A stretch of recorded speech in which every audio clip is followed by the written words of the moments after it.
Muy buenas tardes. Saludamos a todos quienes se nos unen hasta ahora, cuando son ya las 12:03, para iniciar esta segunda sesión de nuestro ciclo de conversaciones Zoom a la actualidad internacional, analizando el mundo post-pandemia, cuyo protagonista es Juan Pablo Glasinovic.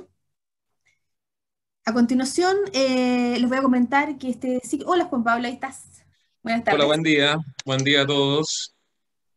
Este ciclo es un ciclo organizado por el Centro de Estudios Avanzados y Extensión de la Pontificia Universidad Católica de Valparaíso, con el apoyo del Magíster en Relaciones Internacionales de la misma universidad y del Centro de Estudio y Asistencia Legislativa CEAL también de la Pontificia Universidad Católica de Valparaíso. Hoy el tema que nos convoca es América Latina en pandemia, repensando todo.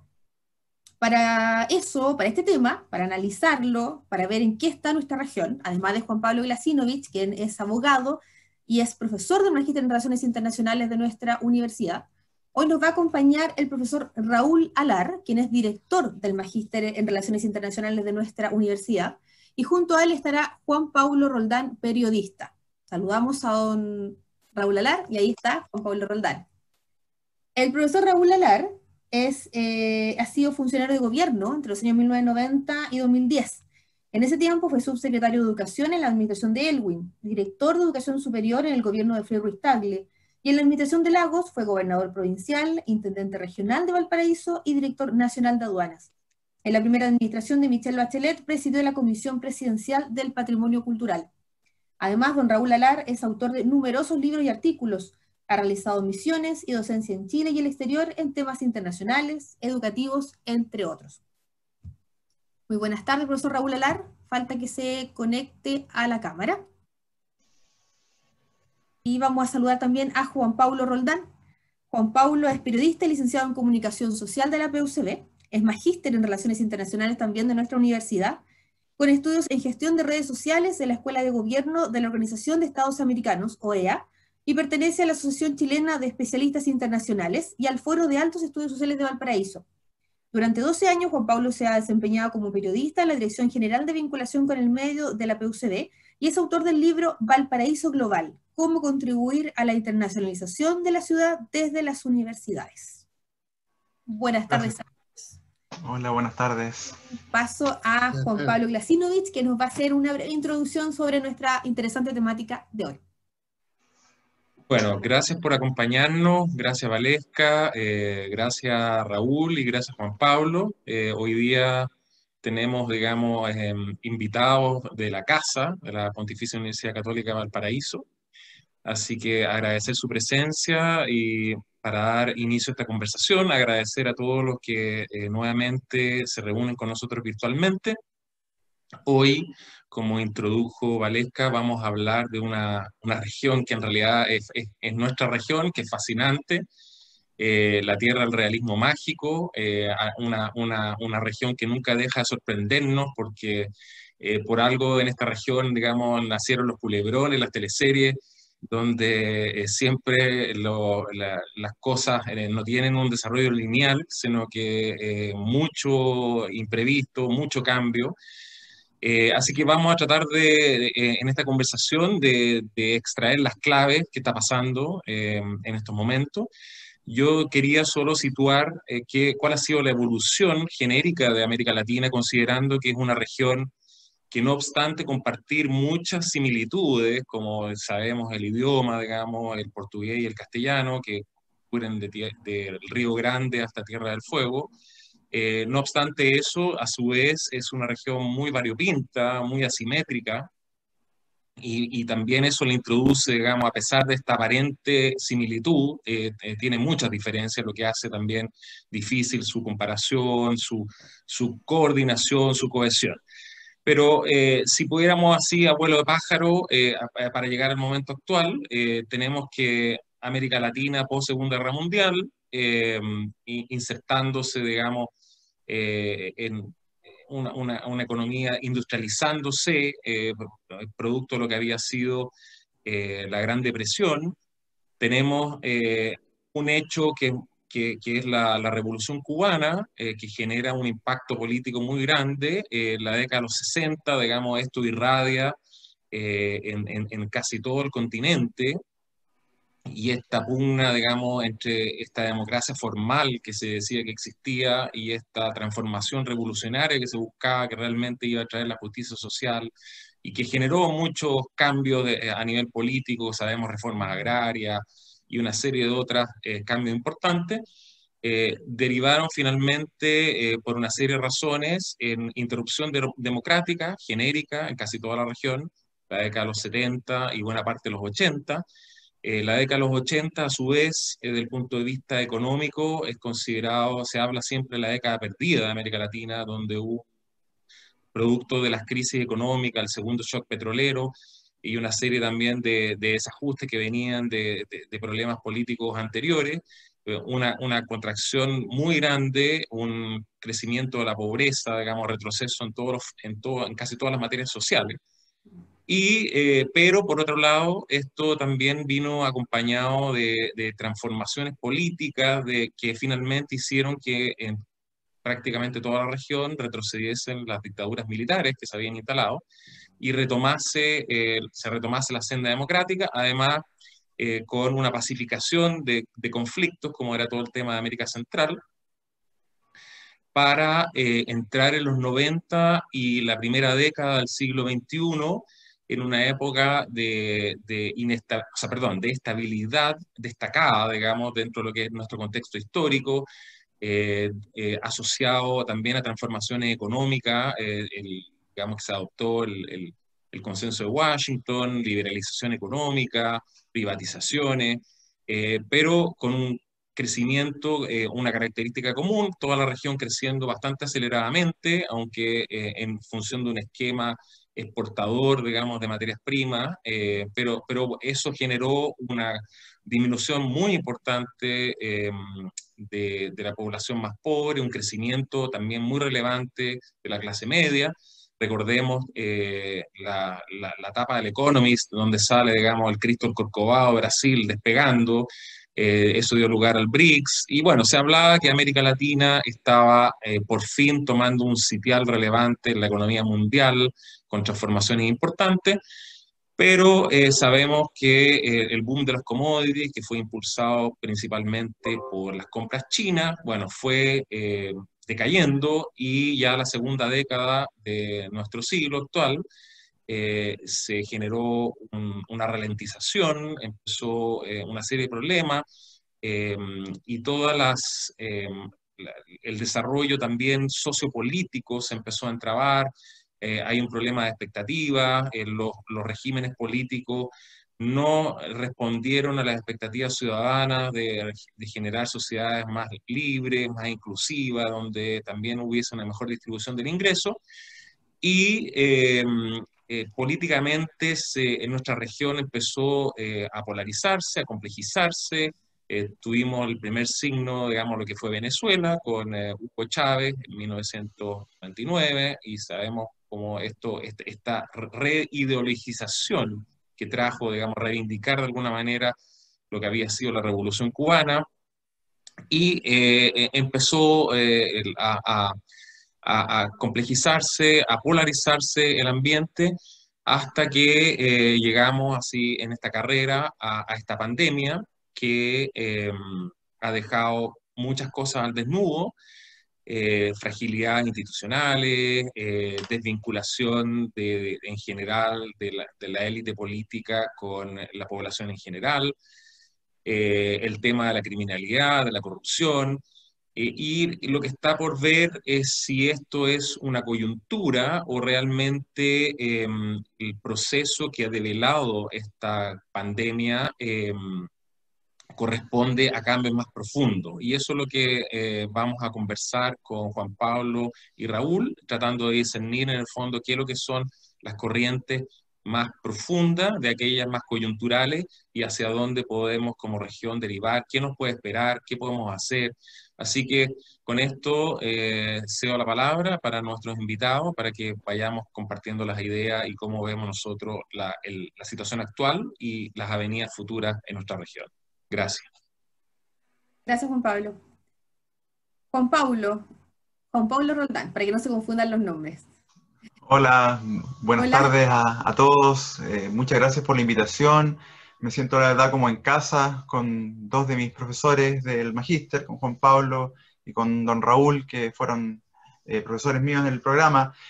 Bueno, para comenzar, decir que, cierto, como decía también Juan Pablo, cierto, que América Latina no es una región homogénea, cierto, es una región que abarca 33 países, alrededor de 660 millones de habitantes, lo que corresponde a alrededor del 10% de la población mundial.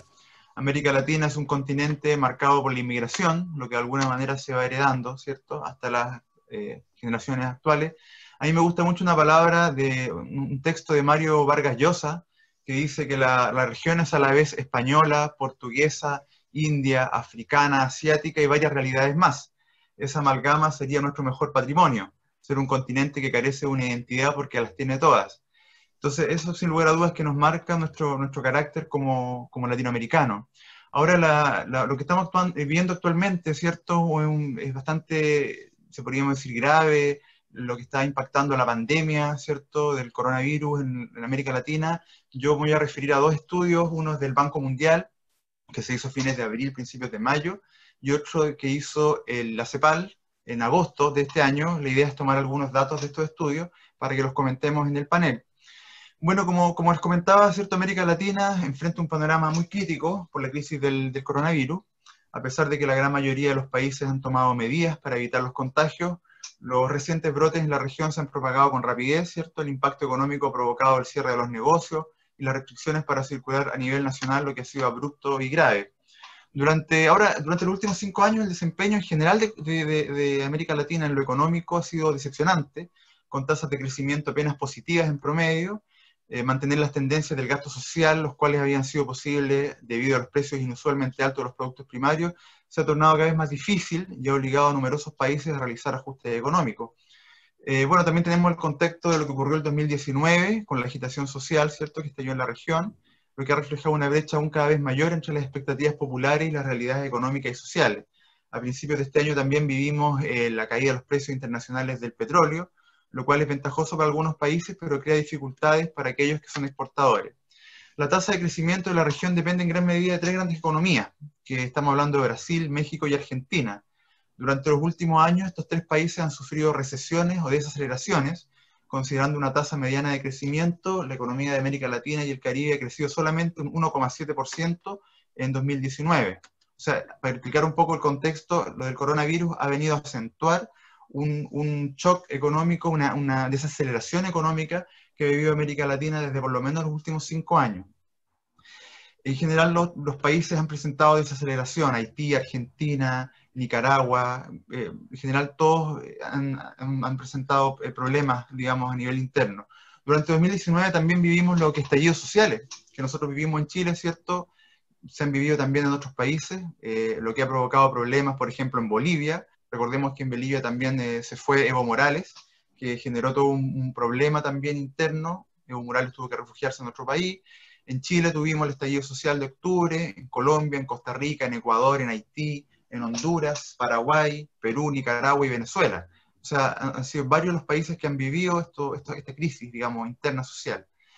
En el ámbito institucional, la principal causa de la agitación social yo lo veo vinculado al descontento con las instituciones débiles, ¿cierto?, que se muestran incapaces de dar a la ciudadanía la oportunidad de expresar sus opiniones y garantizar el control de la corrupción. Eso se aprecia en distintos países de América Latina.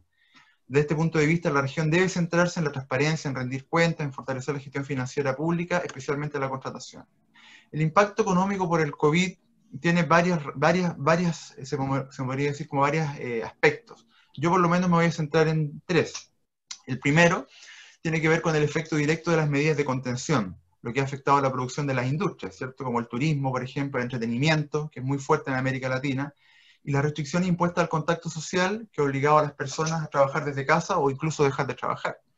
El segundo impacto tiene que ver con los términos de intercambio entre los países, ya que muchos productores de productos primarios han experimentado una fuerte caída en el precio de sus exportaciones.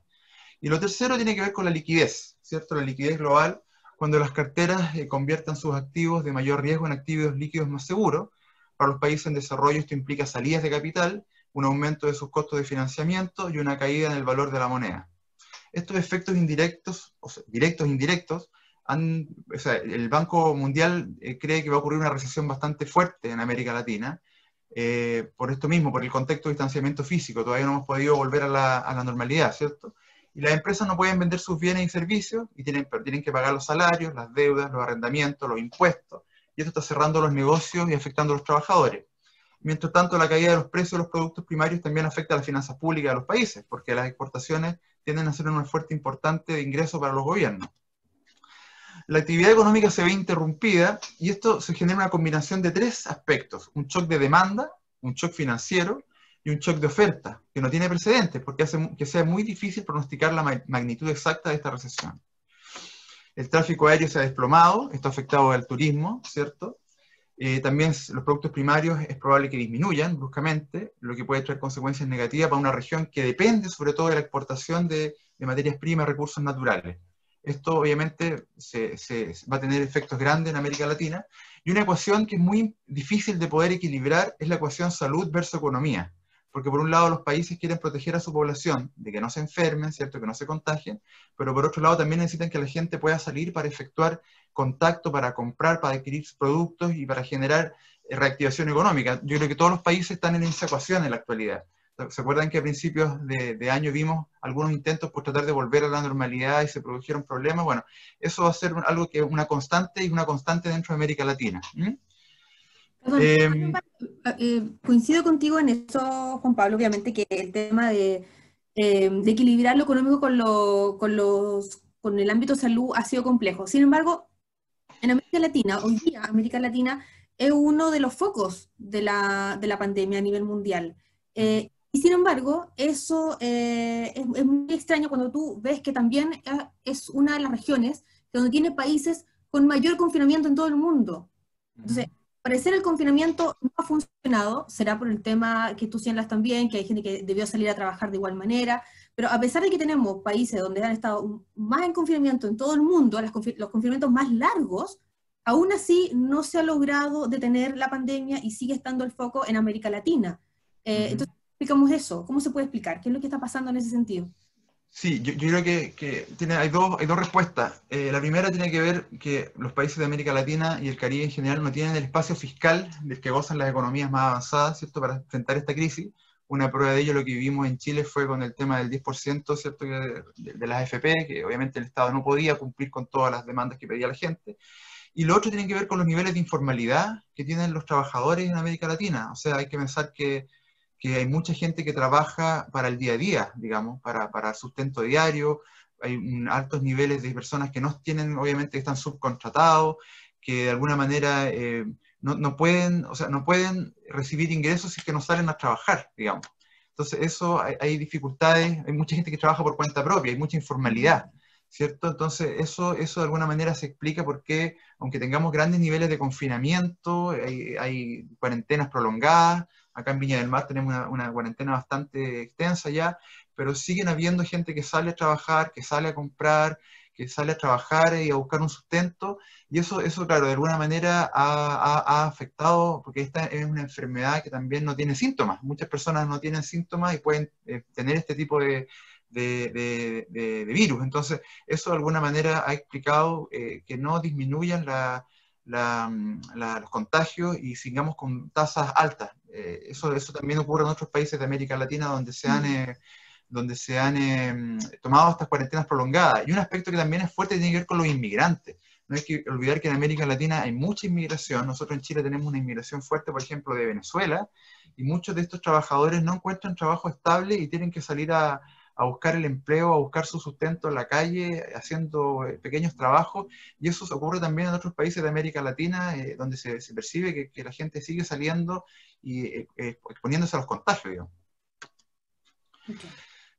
Ahora me voy a referir brevemente al informe de la CEPAL. Anteriormente estuve hablando de algunos aspectos del informe que hizo el Banco Mundial, y aquí hay un poco más de estadísticas que pudiésemos comentar también en la segunda parte con el panel, donde tiene que ver con cómo ha bajado el crecimiento, ¿cierto? Cómo ha bajado el crecimiento del PIB regional en la América Latina, del 6% aproximadamente después del 2010, ha llegado el crecimiento a un 0,2%, y el periodo entre el 2014 y el 2019 el crecimiento de América Latina fue el menor crecimiento desde la década del 50. O sea, estamos hablando que la verdad que la economía se ha visto bastante afectada en América Latina.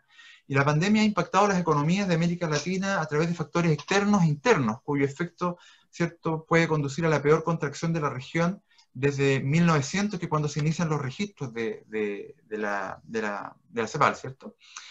La caída de la actividad económica mundial en particular también nos ha afectado porque han caído la economía en Estados Unidos, en China y Europa, que son nuestros principales clientes, ¿cierto? Y esto se percibe en la exportación de nuestras materias primas. Algunos de los importantes sectores productivos de estos países también están insertos en cadenas globales de valor, donde Estados Unidos y China juegan un papel fundamental. ¿Se acuerdan que el año pasado también estuvo todo este conflicto entre Estados Unidos y China, ¿cierto? Era como un mano a mano por el comercio mundial. Bueno, eso también a nosotros nos ha afectado bastante. Y las mayores repercusiones de esta crisis del coronavirus se van a observar en los países de América del Sur, que se especializan en la exportación de bienes primarios y por lo tanto son más vulnerables a la disminución de los precios. Por su parte, el valor de las exportaciones de Centroamérica, el Caribe y México también va a sufrir el efecto de la desaceleración de la economía de los Estados Unidos, que están justo al lado. Ahora nosotros nos vamos a ver afectados. De acuerdo al informe de la CEPAL, los países más expuestos por los problemas que tenga China, por ejemplo, son Argentina, Brasil, Chile y Perú, que somos los mayores exportadores a China. Bueno, de acuerdo a las estimaciones de la CEPAL, las exportaciones regionales serían las que más disminuirían durante este año en alrededor de un 24,4%. Y esto va a afectar sobre todo a los productos con aportes en las cadenas de valor, como el mineral del hierro, el cobre, el zinc, etc. Y el principal país de Estados Unidos es el principal destino de los inmigrantes, de alguna manera, de América Latina, que se emplean. ¿Dónde se emplean los inmigrantes de Estados Unidos? En el turismo, en los restaurantes, en los hoteles. Y son justo estos sectores que se han visto particularmente impactados también por el coronavirus. Ahora, la CEPAL estima una contracción económica bastante grande, donde se podría llegar a alrededor de 37 millones de desempleados. Eso es un número bastante considerable, y un aumento en alrededor de 11,6 millones de desempleados respecto al año anterior. O sea, estamos hablando de una crisis bastante grande. También hay una baja producción industrial, ¿cierto? Como mencionaba recién en los grandes países, lo que de alguna manera nos lleva a nosotros de rebote, nos afecta obviamente en nuestras exportaciones. Y en segundo lugar, la crisis ha obligado a las empresas a adecuar su funcionamiento interno a las medidas de distanciamiento social. Aquí se abre otra perspectiva que creo que es importante mencionarla, que tiene que ver con la automatización y el uso masivo de las plataformas de teletrabajo, que se están volviendo obviamente más eficientes, más económicas y más fáciles de implementar, lo que de alguna manera también a futuro va a impactar en el empleo en América Latina. En tercer lugar, que esto también lo va a abordar más adelante Juan Pablo, tiene que ver con la gobernanza, ¿cierto? La gobernanza del comercio mundial, que ha debilitado la cooperación internacional entre los países en el multilateralismo, que se observaba hace algunos años. Lo evidencian las restricciones a la exportación de los productos médicos y sanitarios y de alimentos, y bueno, de alguna manera se genera un escenario de acortamiento de las redes internacionales de suministro, y es probable que los esfuerzos de los principales actores del comercio mundial se vuelquen hacia los acuerdos regionales en detrimento de los multilaterales. Bueno, como salidas, como propuestas, lo que otorga la CEPAL, ellos esperan, digamos, que la pandemia refuerce las tendencias que ya se observaban hace un tiempo y que apuntan a un menor nivel de interdependencia productiva y comercial entre las principales economías mundiales. O sea, siempre nosotros estamos mirando a Estados Unidos, ¿cierto?, a Europa, a China, y este proceso, de alguna manera, gracias a los avances de la digitalización y la robotización, reduce la importancia relativa de los bajos costos laborales como un factor de competitividad. Entonces, de alguna manera, lo que debería hacer Latinoamérica en los últimos, digamos, a futuro, es favorecer una inserción dentro de la región, dentro de la economía internacional, salir un poco del modelo de la especialización en materias primas, ¿cierto?, en las manufacturas de ensamblaje, del turismo de sol y playa, y avanzar hacia un nivel más de entregar productos agregados, un valor agregado a nuestros recursos naturales. Y también una de las alternativas que plantea, que eso también lo va a profundizar obviamente don Raúl en un ratito más, tiene que ver con la integración regional, ¿cierto? Avanzar, porque somos un mercado de 660 millones de habitantes, y de alguna manera pudiésemos complementarnos un poquito mejor, ¿cierto? Generar economías de escala, favorecer redes de producción e investigación compartida entre los distintos países y subregiones. Ahora, un tema que también me gustaría dejar brevemente mencionado es el impacto en la educación, porque de alguna manera la caída en el PIB, que más o menos la CEPAL pronostica para este año, es alrededor del 9,1%, que es bastante del PIB de América Latina y el Caribe, y esto va a impactar sin lugar a dudas en el financiamiento para la educación, que debería ser una prioridad fundamental para nuestros países para proteger los sistemas educativos, ¿cierto? Salir de la pobreza, abordar las desigualdades crecientes que tenemos en América Latina. Así que eso va a ser sin lugar a dudas lo que va a impactar a nuestro continente y que esperamos que de alguna manera se revierta no tan a largo plazo. Eso por ahora.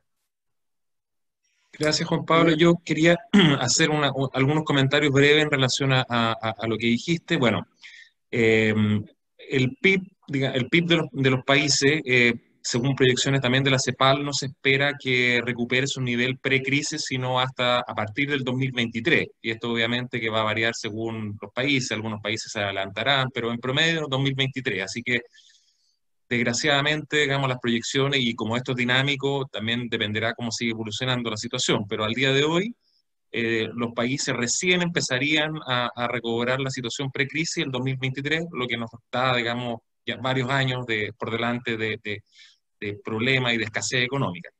Después está el tema que tú mencionaste también de la informalidad. Pre-crisis, la región más o menos en promedio tenía alrededor de un 50% de informalidad.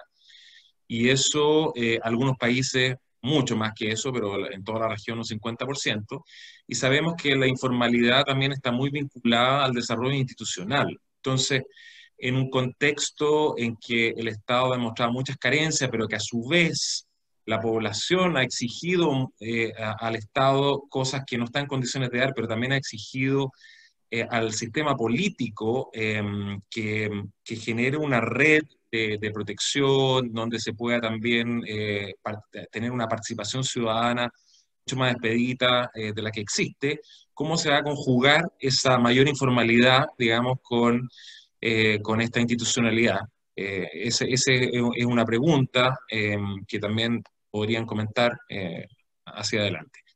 Y por último, para también darle el paso a Raúl, sí, una cosa que demostró esta pandemia y el cierre, digamos, de la frontera y el confinamiento, que tenemos récord casi, digamos, en América Latina en relación al resto del mundo, quizás con la excepción de Manila, donde han estado como 6 meses non-stop de confinamiento, pero si no, después de eso, América Latina tiene en primer lugar, es que todos el intercambio intrarregional, como lo dijiste Juan Pablo, es uno de los más bajos, si se toma a nivel de regiones, y eso se reflejó en que fue de alguna manera mucho más fácil cerrar las fronteras porque no había tampoco tanto comercio intrarregional. Eso facilitó quizá el cierre, pero también refleja este cierre y esta pandemia que los mecanismos de coordinación entre los países, incluyendo los esquemas regionales, la verdad que más allá de muchas declaraciones, tratados, etcétera, han sido muy poco operativos. Que la verdad es que nuestra región ha abundado en estudios, en declaración y en tratados, pero al momento, digamos, de medir sus resultados tangibles, claramente estamos al debe. Así que con eso paso la palabra a Raúl para que después sigamos, digamos, con estas cuestiones. Muy bien. Bueno, yo, al ser la primera intervención, agradecer esta oportunidad que hemos tenido con Juan Pablo, con Manfred, con Valesca, de copatrocinar como magíster en Relaciones Internacionales de la Católica de Valparaíso este conversatorio. Ha sido una gran oportunidad. Y el tema lo hemos visto a través de los comentarios de Juan Pablo y Juan Paulo, mi ex alumno, muy apropiado. América Latina en pandemia, repensarlo todo. ¿Para qué significa repensar todo en este momento? Definir primero, como ya se ha dicho, que estamos en una crisis y hacer una pequeña reflexión en ciencia política y en relaciones internacionales. Los conflictos en general son un tema por sí mismo vinculado a diferencias entre países y en muchos casos a problemas de seguridad. Pero las crisis no se estudian como conflictos, sino que las crisis se estudian en el área de la teoría de las decisiones.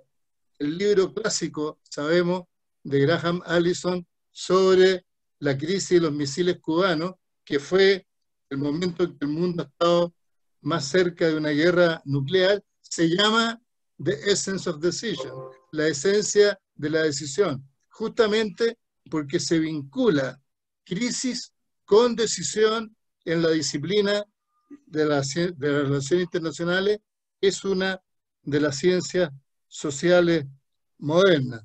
Ahora, ¿qué tipo de decisiones se requieren ahora? Ahí yo creo que ustedes han cuantificado muy bien la magnitud de esta crisis, que ha significado un retroceso en el crecimiento y el producto que ya venía, como han dicho Juan Pablo y Juan Pablo, en desaceleración. Entonces, el tipo de decisiones que se requieren tienen que estar a la magnitud de esta crisis. Ustedes han dado alguna cifra, creo que decía muy bien Juan Pablo, somos aproximadamente el 10% de la población mundial. Siendo el 10% de la población mundial, tenemos el 29% de los contagiados a nivel mundial y de las personas que han fallecido el 33%. O sea, son dos cifras realmente dramáticas. Y a eso se agrega, como decía Juan Pablo, el efecto en lo económico social, en que se han perdido alrededor de 40 millones de empleos y ha aumentado la pobreza en 45 millones. Entonces, ¿qué tipo de decisiones a esta gran crisis? Y si esto nos lleva a la decepción, cosa que no debe ser, o no al optimismo, pero sí aprovecharlo como oportunidad. Eso, recuerda Juan Pablo, que me ayudó en eso, lo publiqué en un artículo la semana pasada en el Mercurio de Valparaíso, en su página editorial, la necesidad de tomar decisiones. Estas decisiones pueden ser decisiones puntuales en cada país. Todos los países han tomado medidas de salud y han tomado medidas de emergencia política y económica, y al mismo tiempo apuntar nuevamente y con fuerza a una mayor integración.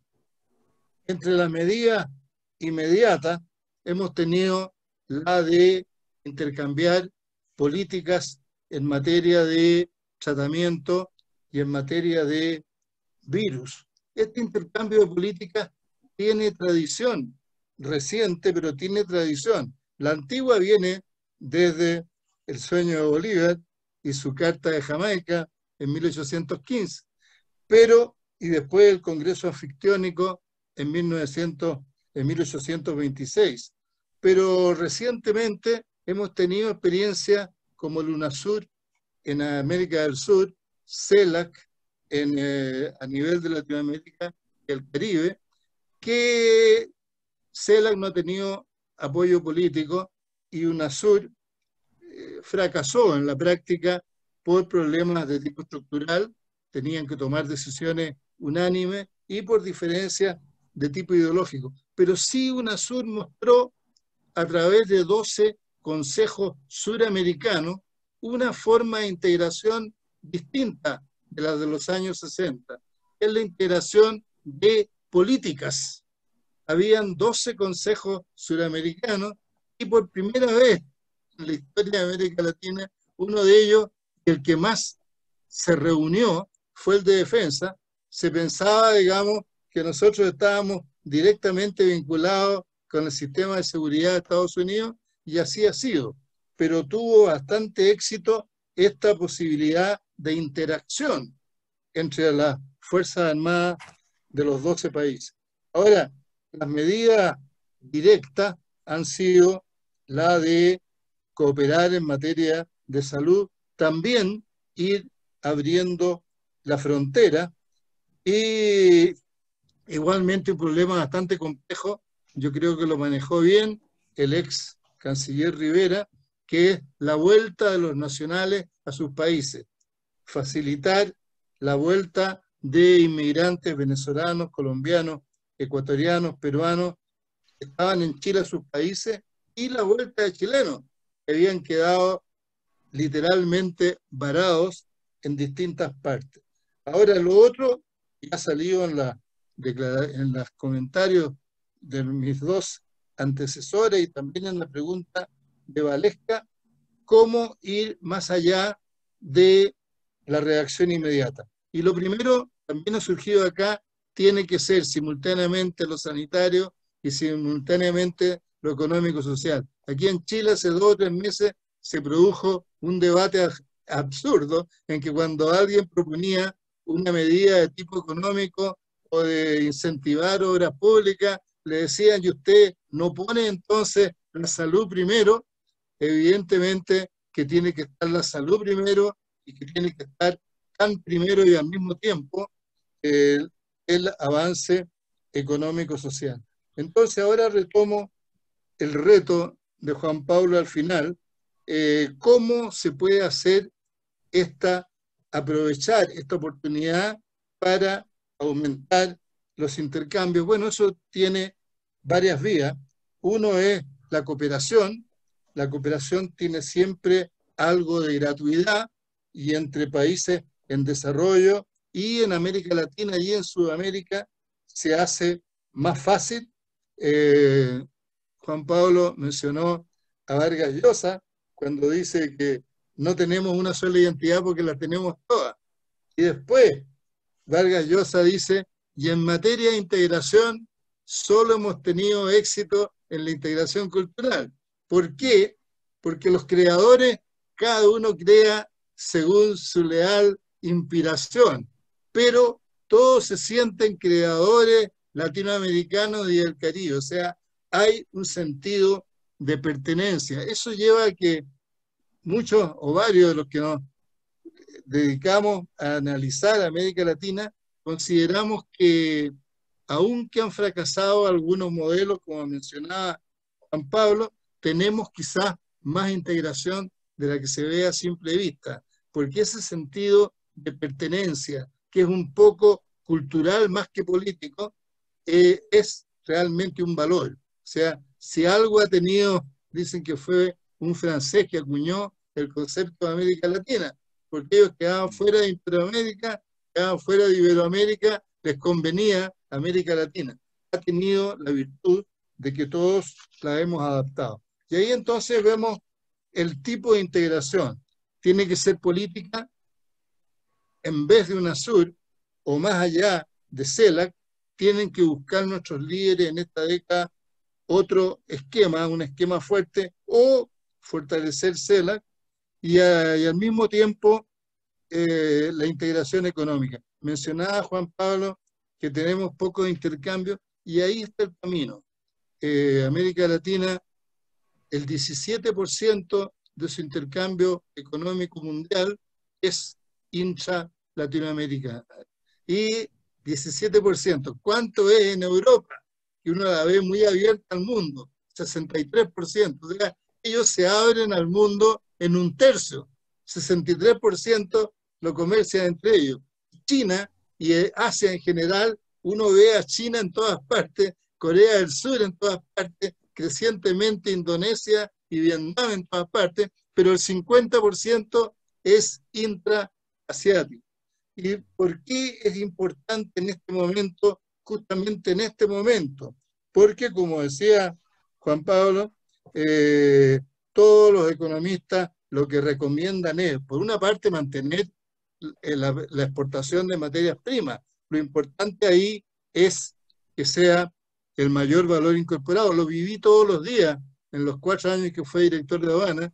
Me llamaban y me decían, ¿cómo ustedes en la aduana pueden aportar a que vendamos cobre refinado y no concentrado? Yo iba a Mejillones, donde está la mayor exportación de cobre concentrado, y es vender tierra. O sea, lo que uno ve son grandes terrones.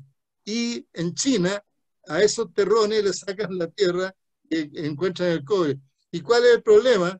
Que China, me iba a ver periódicamente el embajador, decía, digamos, si ustedes quieren vendernos, nos tienen que vender concentrado, o sea, nos tienen que vender tierra. A China no le interesa comprar cobre refinado.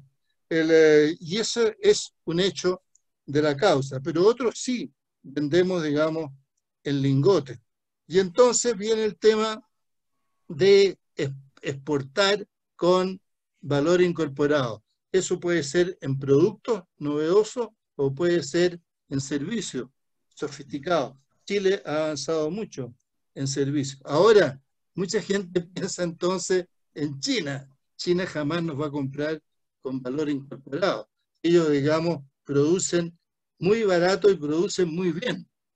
Cada vez producen productos tecnológicos. Por eso Trump le ha puesto problemas a Huawei, le ha puesto problemas a otras empresas. Entonces, nosotros para exportar productos manufacturados no va a ser ni a China, ni a Europa, muy poco a Estados Unidos, va a ser entre nosotros. O sea, ese 17% de los intercambios hay que aumentarlo por lo menos en la mitad. O sea, no debiera ser 17, debiera ser 25. Y eso requiere integración política. O sea, no bastan los tratados. Otra cosa que pude ver en la aduana es que siempre se dice, también lo mencionó Juan Pablo, que no han tenido éxito o éxito mediano. En general, lo que en América Latina ha tenido cierto éxito el sistema ALADI, que es un sistema en que los países se dan prioridades, pero no se dan prioridades preferenciales en derechos de aduana de tipo completo. Es un sistema, llamémoslo, mediano, pero los que han tratado de ir a unión aduanera, esos sí que han fracasado. O sea, ¿por qué han fracasado las uniones aduaneras en América Latina? Porque requieren una disciplina que nuestros ministerios de Hacienda no tienen. Requieren una política comercial común. En Europa, después de siglos de rivalidades, llegaron rápidamente a una política comercial común. En Chile, en América Latina, no han resultado. El Mercosur es una unión aduanera imperfecta. Lo mismo ha pasado en Centroamérica, ellos han avanzado un poco más y también un poco más el CARICOM en el Caribe. Pero esa es la vía, recogiendo el guante que me lanzó Juan Pablo, la vía es aumentar los intercambios y ese aumento de los intercambios requiere más integración latinoamericana porque somos los latinoamericanos los que nos compramos entre nosotros productos manufacturados. Profesor Alar, una pregunta que no puedo dejar pasar. Cuando hablamos de integración y o lograr una mejor cooperación en América Latina, yo pienso inmediatamente en los liderazgos. ¿Hay líderes en América Latina que permitan una real integración o una eventual cooperación? Porque yo no veo eso, no veo claros liderazgos en la región, veo países con problemas profundos de corrupción, problemas profundos relacionados con la violencia, problemas profundos de desigualdad que se vienen arrastrando desde hace mucho tiempo. ¿Cómo logramos? ¿Se puede lograr una integración o una real cooperación si no hay aparentemente liderazgos claves dentro de la región, como sí hay en Europa, por ejemplo, con Alemania, que ha sido claramente un líder dentro de su región? Bueno, eso yo lo trato en este libro, Sistema Internacional en la Posguerra Fría, en que trato la mirada desde América Latina al sistema internacional. Y tiene bastantes respuestas y por otra parte también inquietudes. La que tú mencionas es una inquietud real. El principio básico tiene que ser uno, que es, y que lo ha vivido Europa, que hay que cooperar, hay que integrarse, aun cuando hayan las más distintas visiones y gobiernos de línea política. O sea, no hay que integrarse entre los que somos parecidos, entre los que pensamos parecidos. El caso, digamos, quizás extremo en América Latina de Venezuela. En Venezuela, el año pasado, en febrero, se siguió una estrategia, la estrategia Cúcuta. Y la estrategia Cúcuta era la de que con presiones internacionales, con presiones internas de Guaidó, iba a producirse un desmoronamiento del régimen. Hace poco un gran profesor que yo tuve en Princeton, Abraham Lowenthal, dijo, ha llegado la hora, parece, de cambiar la estrategia. O sea, no digo yo que el gobierno de Maduro no es dictadura, es dictadura, pero si no ha tenido éxito la estrategia cúpula, presiones hasta que el régimen se desmorone, hay que buscar otro tipo de negociación. De hecho, se negoció en Noruega y se negoció en Barbados, en algún momento va a haber que renovarlo. O sea, la respuesta sería que con los liderazgos que tenemos, manteniendo una democracia que es bastante resiliente, como se dice ahora. O sea, hay altibajos, se puede decir que Bolivia es una situación especial, pero se mantienen las formas democráticas y va a haber una elección con observadores internacionales. La elección que ha convocado Maduro para diciembre en este momento no llena en absoluto los estándares de una verdadera elección, pero un líder, Capriles, entre los 3 líderes que hay, uno de ellos ha dicho, yo estoy dispuesto a negociar, como primera muestra de buena voluntad, presentó una lista de 110 líderes encarcelados o exiliados, y él mismo dice, lo vi en una declaración, para sorpresa mía me aceptaron una lista completa, evidentemente que no es gratis. ¿Por qué? Porque él de alguna manera divide la oposición. Pero el mensaje sería ese. Hay también personas que dicen, a mí yo prefería a Macri y no a los peronistas, pero los peronistas son un movimiento, tienen dentro de sí izquierda, centro y derecha, y desde Perón siempre han tenido el discurso de la integración. Bolsonaro parece que se sale del marco. Brasil de alguna manera lideraba el UNASUR, ahora él se entiende con Trump y no se entiende bien con América Latina, pero llegado el momento, Bolsonaro y Piñera y Fernández y la señora Añez o el que salga el próximo mes en Bolivia tienen que ponerse de acuerdo en aquello que es de interés común, mayores intercambios, y aprovechar esa base común que mencionaba Vargas Llosa. Nuestros creadores se sienten solidarios. Gracias, profesor.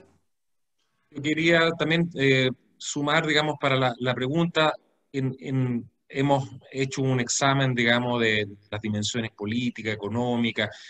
Quisiera preguntarle a Juan Pablo y Raúl su perspectiva de cuáles son para nuestros países los principales riesgos en lo político y las oportunidades, digamos, tomándolo en el fondo, si todo sale mal, ¿cuál sería, digamos, los problemas principales y cuáles son las condiciones para revertir esas posibles caídas, digamos? Y cuál sería el legado que dejaría de alguna manera la pandemia como impulso o consolidación de ciertos estados? Yo creo que una buena opción para enfrentar esta pandemia va encaminada a lo que dice el profesor Raúl, que tiene que ver con la integración, pero también con el tema de la institucionalidad. Yo siento que América Latina es, en muchos aspectos, es débil en la institucionalidad de los países en general. Nosotros, bueno, en el estudio que presenté hace unos instantes del Banco Mundial, abordaba, por ejemplo, un aspecto interesante, que los países con mejor institucionalidad incluso han vivido mayores episodios de violencia respecto a otros que tenían institucionalidades más débiles. Por ejemplo, el caso de Chile. Chile, dentro de todo, dentro del contexto latinoamericano, tiene una institucionalidad fuerte, sin lugar a dudas. Hay mucha mayor transparencia que otros países, pero sin lugar a dudas vivimos también un fuerte estallido social, con mucha violencia, con saqueo, destrucción. Entonces yo siento que esa es una clave que hay que ponerla en la balanza. Digamos, los países deben invertir o deben contar con una institucionalidad más transparente, más creíble, más democrática. Lo que está pasando en Bolivia, sin lugar a dudas, que la salida de Evo Morales, ahora tenemos una presidenta que no fue elegida por... que se extendió más allá también en su más periodo. allá de la cuenta, claro, Sí. y que no fue elegida por las urnas, sino que fue una cuestión así como media amañada. Lo que está pasando en Venezuela es preocupante. Yo tengo familiares en Venezuela donde hay obviamente carencias de todo tipo, carencias de incluso ni pensar en el tema sanitario como nosotros lo tenemos acá en Chile.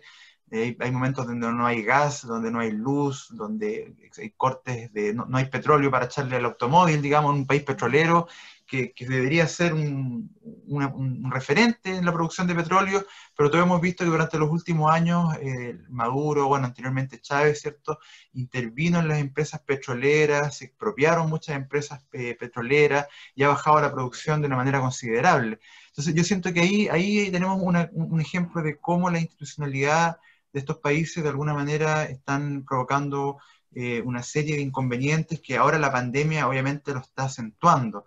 Ahora, sobre la pregunta de Juan Pablo sobre cómo salir fortalecidos de esto, yo me sitúo como en el mismo lugar de profesor Alar, de ser de alguna manera aprovechar esto como una oportunidad. Yo sé que una crisis uno puede verlo como algo negativo, pero también las crisis son oportunidades de cambio. Y de alguna manera siento que en América Latina hemos estado siempre esperando que vengan inversionistas extranjeros, mejorar los vínculos con Estados Unidos, ¿cierto? Mejorar los vínculos con Europa, con Asia, y eso se ha avanzado en varios frentes, en el comercial sobre todo, ¿cierto? Pero creo que hay que avanzar todavía más en la integración.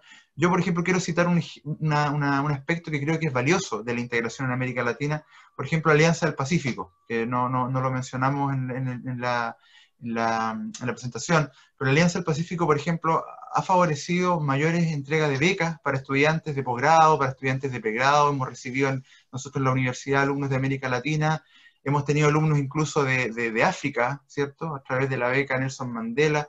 Han habido aspectos de repente dentro de América Latina que han sido, la Alianza del Pacífico es algo súper novedoso, no tiene mucho tiempo, pero puede ser un aspecto que nos acerque con el área de Asia, por ejemplo, y también dentro de América Latina, aprovechando nuestras fortalezas, nuestras sinergias. Yo creo que es una tarea pendiente. Y yo creo que la principal preocupación ahora es cómo enfrentar el tema sanitario. No hay que dejar de lado que, por ejemplo, si uno compara lo que invierte un país europeo en salud por persona, puede ser incluso 6 veces más que lo que invierte un país latinoamericano en salud por persona.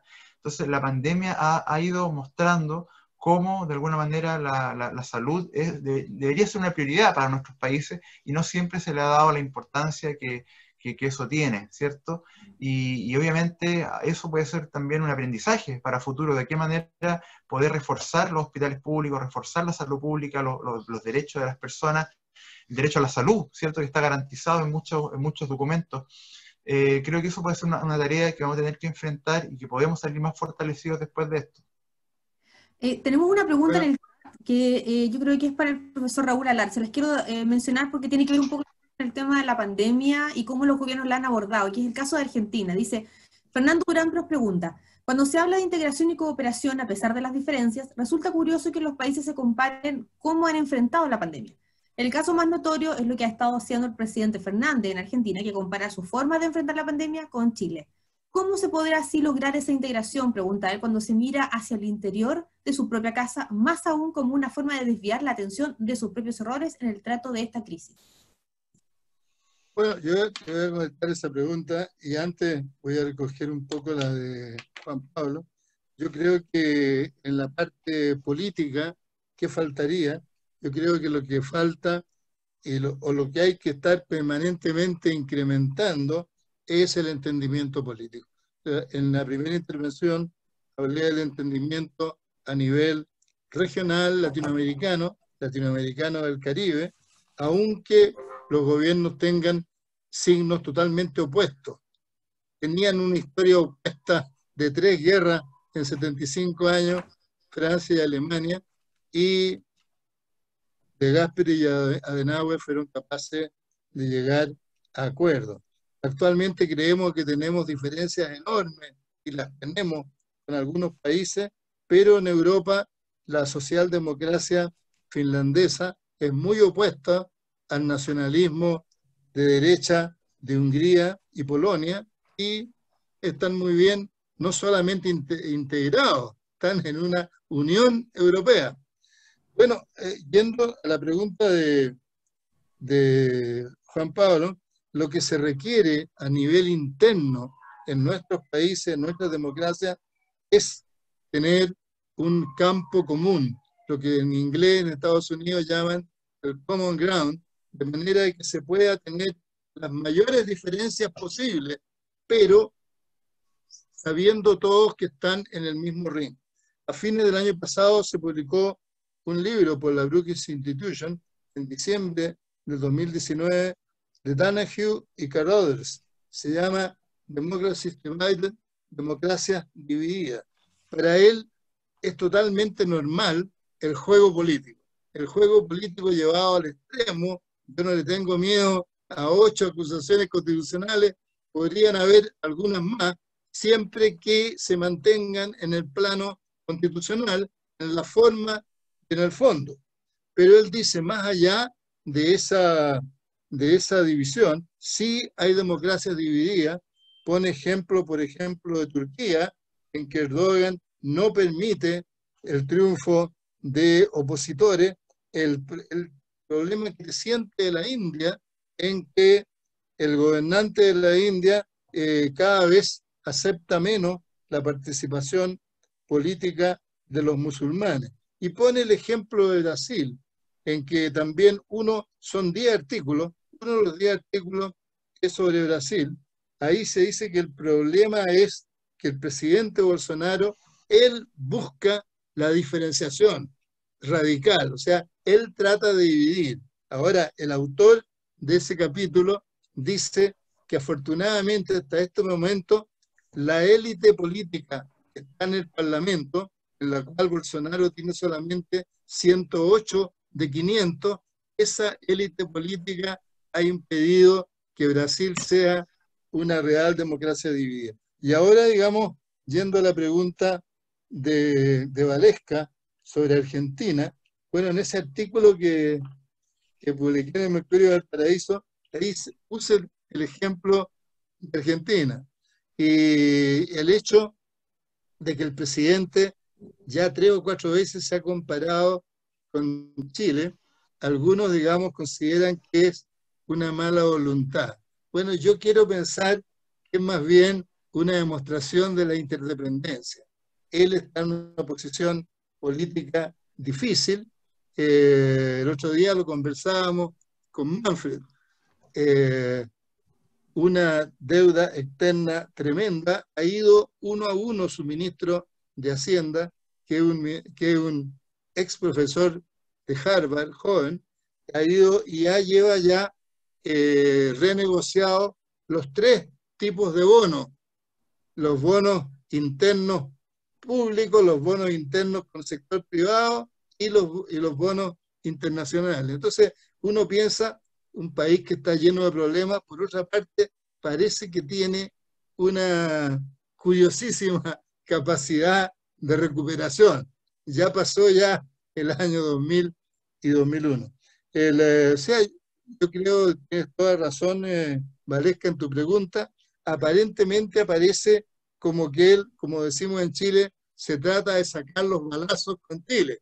Pero yo quiero pensar más bien que es interdependencia entre 2 países que tienen las terceras fronteras comunes más largas del mundo.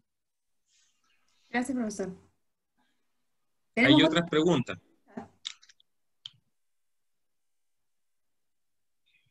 ¿Le das tú, Valesca? Sí, lo puedo leer yo. Enrique Norero pregunta, dice, en lo visto hasta ahora en América Latina, ¿es posible como conclusión decir que se debió aplicar con mayor fuerza políticas keynesianas con estados mejor estructurados? Bueno, si quiere, en primer lugar, saludar a Enrique. No sé si es del mismo curso de Juan Pablo. Sí, es sí. Un egresado nuestro, muy interesado en las cosas internacionales, y me alegro de saludarlo.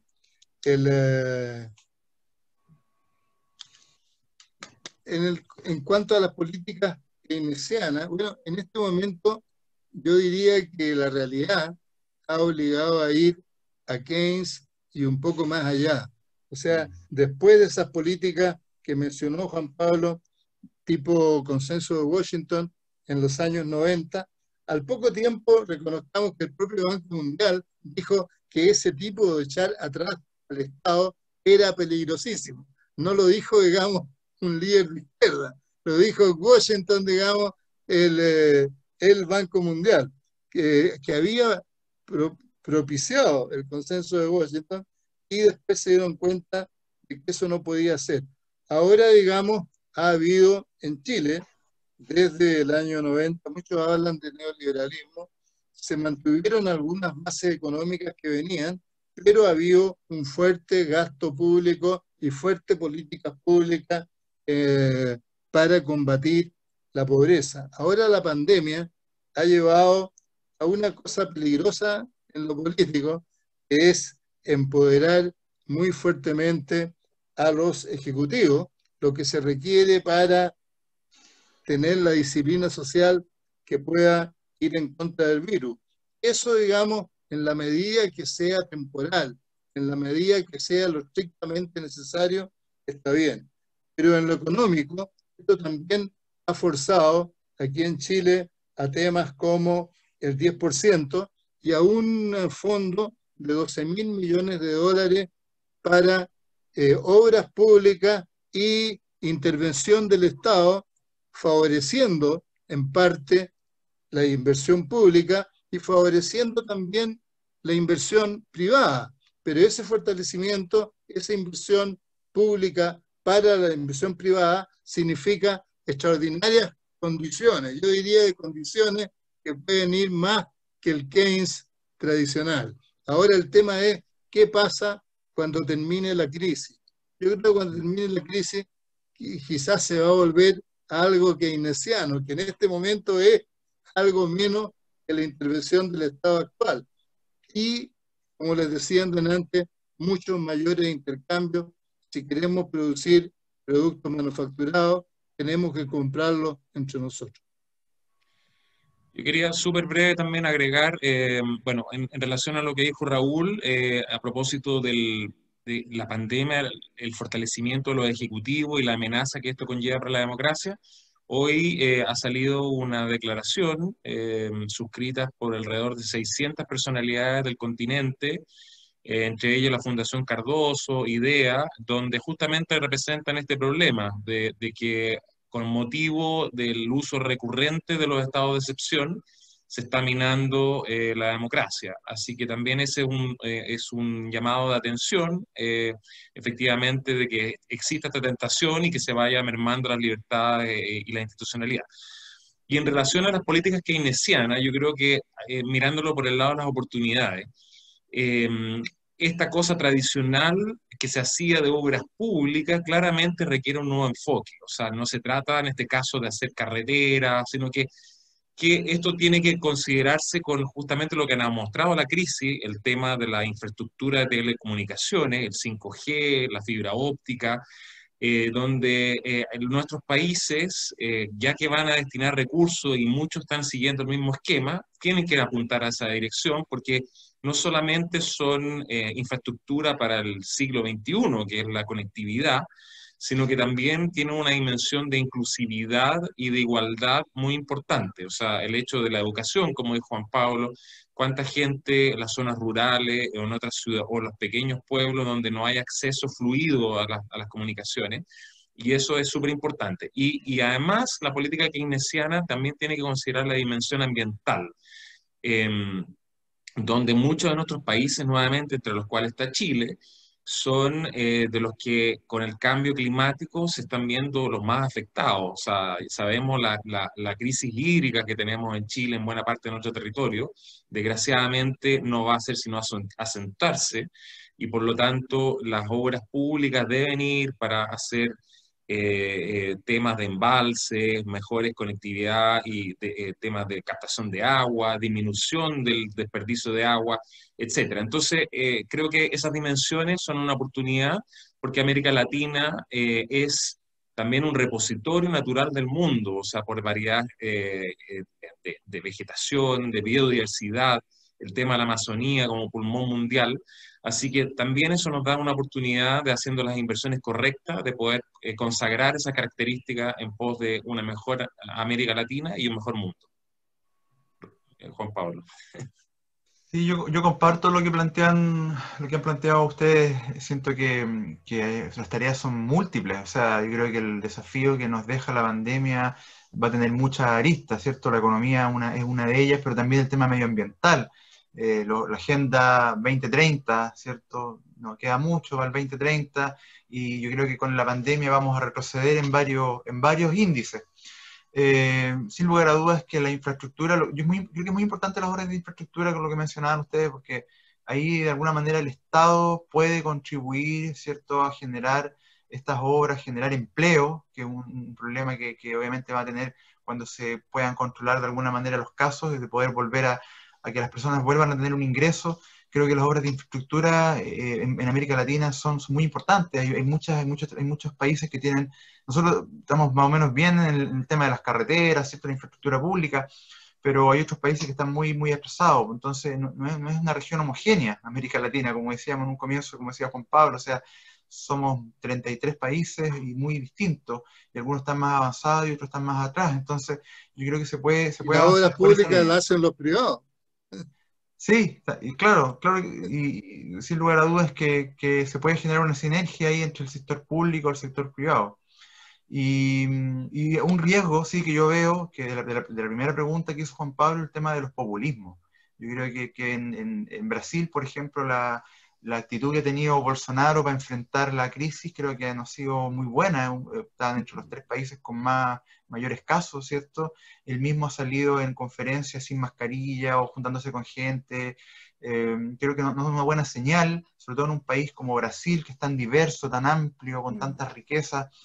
Además, en A mí, Brasil hay otra cosa más, que como decía Juan Pablo Glasinovich, el tema del protagonismo que han adquirido las Fuerzas Armadas y de orden, en Brasil también hay un tema puntual con eso. Hay varios ministros que provienen desde el mundo militar, y en general en América Latina, debido a la pandemia, ha habido un protagonismo mucho más grande todavía de las Fuerzas Armadas y de orden, y que ha tenido, hasta ahora, ha tenido ya hemos visto algunas consecuencias de eso, tanto en la policía como en el caso de Perú. Ya supimos ya por Vizcarra que hubo una consulta de un partido político, me parece, que se juntó con los militares, y también han habido varias cosas al respecto, también con respecto a eso.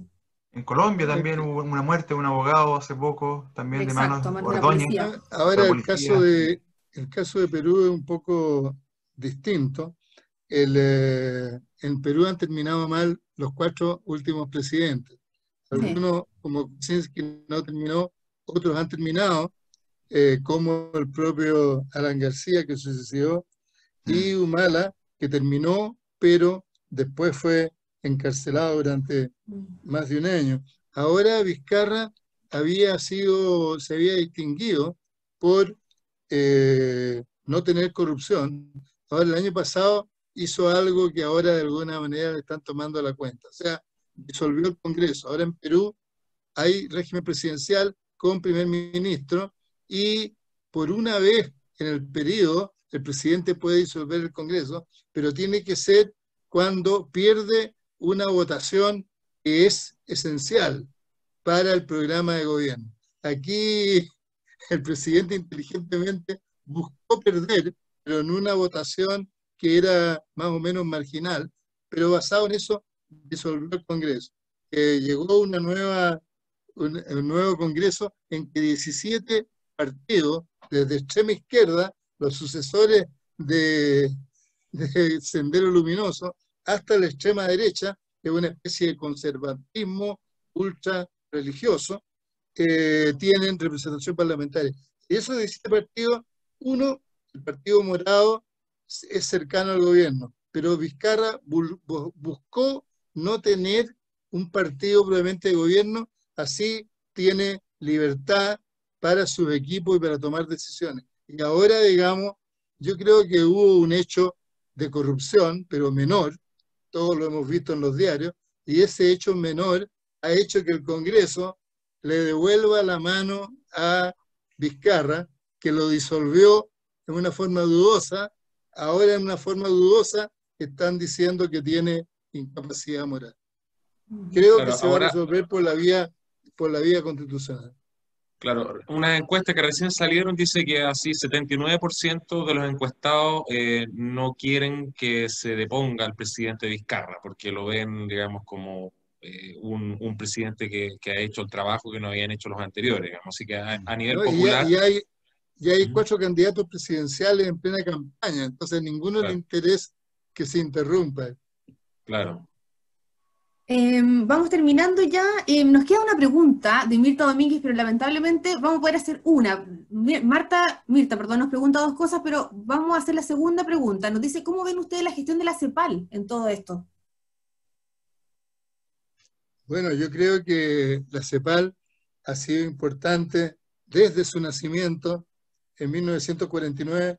Saben ustedes que uno de los que propuso fue el embajador Santa Cruz de Chile. Costó mucho. Estados Unidos, pues ustedes saben, la CEPAL forma parte del sistema de Naciones Unidas. Esta era la época de la Guerra Fría más dura y América Latina era, digamos, el patio trasero de Estados Unidos en 1949 y por lo tanto no le interesaba esta creación de esta Comisión Económica y se creó. Ahora, su gran ventaja ha sido, a algunos no les gusta su pensamiento estructuralista, pero que tiene un pensamiento económico latinoamericano de una gran capacidad de análisis. En este momento ha hecho varios documentos, uno de los cuales los mencionó Juan Pablo. Yo diría que lo fundamental es eso. Tiene una tradición estructuralista que la ha ido adaptando a las distintas secciones. Partió proponiendo la sustitución de importaciones, la industrialización, el hecho de que a las universidades se le diera importancia a la ciencia, porque ahí iban a salir los ingenieros que nos iban a industrializar. Después fue pasando, cuando vino el consenso de Washington, que ha sacado aquí, sacó el regionalismo abierto, que es un consenso de Washington adaptado a América Latina, pero que permite un cierto grado de integración, abrirse al mundo, pero al mismo tiempo integrarse. ¿Por qué? Porque Europa y Estados Unidos se abren al mundo, pero cuando quieren aplican, digamos, aranceles altos. Brasil no ha dejado, es decir, Estados Unidos no ha dejado que Brasil sea el gran proveedor de grano y de productos agrícolas de Estados Unidos, porque considera que en eso hay, entre comillas, una cuestión de seguridad nacional. O sea, la CEPAL ahora es necesaria, quizás más necesaria que nunca, está buscando una nueva, una nueva forma de hacer propuestas que sean, en que tenga un rol el sector privado, pero siempre la CEPAL le ha dado gran importancia al sector público, pero eso se la considera estructuralista y yo creo que en este momento sus recomendaciones están de acuerdo a la realidad. Gracias, profesor. Yo comparto lo que dice don Raúl en el sentido de que es muy destacable a los que estudian relaciones internacionales que revisen la página de la CEPAL. Hay un estudio bien interesante del año pasado y de este año, se actualizan prácticamente todas las semanas o cada 2 semanas. Ahí todos los meses hay algo nuevo y hay información sobre América Latina bien valiosa, con harto dato para tener opinión y para de alguna manera poder tener una mirada más amplia de lo que está ocurriendo en América Latina, de cómo está impactando esta pandemia, y para entender un poco cómo funciona el sistema americano, latinoamericano, puede ser un referente importante. Yo digamos, lo recomiendo, es bastante completo, digamos. Sí, yo concurro con ambos. Más allá de si uno está o no de acuerdo con lo que piensa la CEPAL, hay que reconocer el mérito de una sistematicidad de recopilación de información y de digestión de esa información en un continente que no se caracteriza mucho, digamos, por tener, digamos, fuentes tan precisas y amplias. Y entonces la CEPAL por muchos años ha venido haciendo un trabajo que nos permite tener una visión por país y de conjunto importante, y sobre lo cual se pueden estructurar políticas públicas, se puede ver temas comerciales, así que creo que esa ha sido una labor muy importante de la CEPAL. Gracias, Juan Pablo. Y bueno, ya cerramos nuestra sesión de hoy. Les agradecemos a todos quienes estuvieron conectados, a quienes nos hicieron las preguntas. Los dejamos invitados cordialmente para el próximo martes 22 de septiembre a las 12 del día, con la tercera sesión que se denomina Asia-Pacífico, entre la colaboración y la competencia, navegando por aguas turbulentas, donde nuevamente nos acompañará Juan Pablo Glasinovich, y además estará Manfred Wilhelmi, director del Centro de Estudios Avanzados y Extensión, para comentarnos sobre esa tercera sesión. Muchas gracias nuevamente a don Raúl Alán, muchas gracias Juan Pablo Roldán, Juan Pablo Glasinovich, por la paciencia, por haber contestado a todas las preguntas, por sus detalles, por todo el conocimiento que nos entregaron en el día de hoy en este excelente análisis sobre nuestra región de América Latina. Gracias por la invitación. Gracias. De nada. Y gracias, bueno, gracias a todos los que nos acompañaron y también un mensaje de esperanza. Yo creo que la conversación quedó en evidencia que no obstante el difícil momento que vivimos, vamos a salir adelante como región y yo creo que vamos a salir mejor. Así que yo creo que arriba los corazones, vamos adelante como región. Gracias. Hasta la próxima semana, nos vemos. Chao. Nos vemos, adiós. Chao.